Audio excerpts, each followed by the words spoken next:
Big boss Telugu season 6 కంటెస్టెంట్గా అడుగుపెట్టిన కీర్తి అంటే ఎవరూ మర్చిపోలేరు. ఆమెకి లక్షలాది మంది అభిమానులు ఉన్నారు. కీర్తి జీవితం ఒక విషాదమనే చెప్పాలి. ఎవరికైనా జీవితంలో అనుకోని కష్టాలు కామన్, కానీ కీర్తికి కష్టాలే జీవితం అయిపోయాయని అందరూ బాధపడతారు. ధర్మస్థలి వెళ్ళి వస్తూ కారు ప్రమాదంలో తల్లిదండ్రులను, అన్న వదిన వాళ్ళ పాప అందరినీ కోల్పోయింది కీర్తి.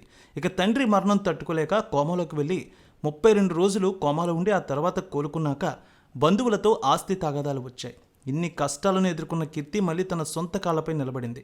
సీరియల్లోకి అడుగుపెట్టింది.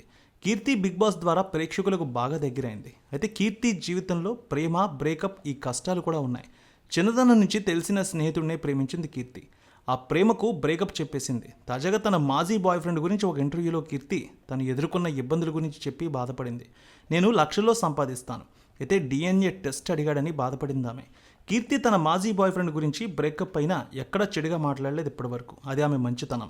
అయితే తాజాగా ఒక ఇంటర్వ్యూలో తన మాజీ ప్రియుడి గురించి మాట్లాడుతూ బిగ్ బాస్కి వెళ్లే ముందు తాను పెంచుకుంటున్న పాప చనిపోవడం, అలాగే తన బాయ్ ఫ్రెండ్తో బ్రేకప్ అవ్వడం రెండూ ఒకేసారి జరిగాయని చెప్పింది. అయితే ఈ మధ్యనే వేరే వాళ్ళ ద్వారా తన మాజీ బాయ్ ఫ్రెండ్ అన్న మాటలు తెలిసాయని చాలా ఇబ్బందిగా అనిపించిందని చెప్పింది. తాను ఒక అనాథ పాపను పెంచుకుంటూ ఉండగా ఆ పాప బిగ్ బాస్కి వెళ్లే ముందు మరణించింది.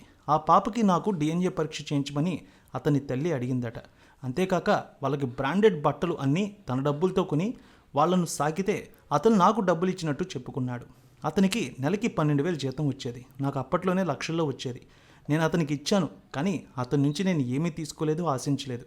డబ్బు లేకపోయినా, ఏ పని చేయకపోయినా ఒక వ్యక్తితో కలిసి ఆనందంగా ఉండవచ్చు, కానీ అనుమానం అనే జబ్బు ఆ వ్యక్తికి ఉంటే ఆ మనిషితో కలిసి మనం బతకలేమంటూ కీర్తి ఆమె మాజీ బాయ్ ఫ్రెండ్ వల్ల ఎదుర్కొన్న ఇబ్బందుల గురించి చెప్పింది.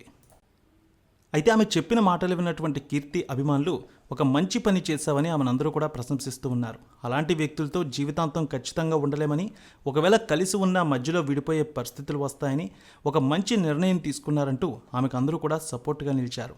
అలాంటి అనుమానపు వ్యక్తులతో కలిసి మనం అసలు ముందుకు అడుగులు వేయలేమంటూ కూడా అభిమానులు సోషల్ మీడియా వేదికగా కామెంట్లు పెడుతున్నారు.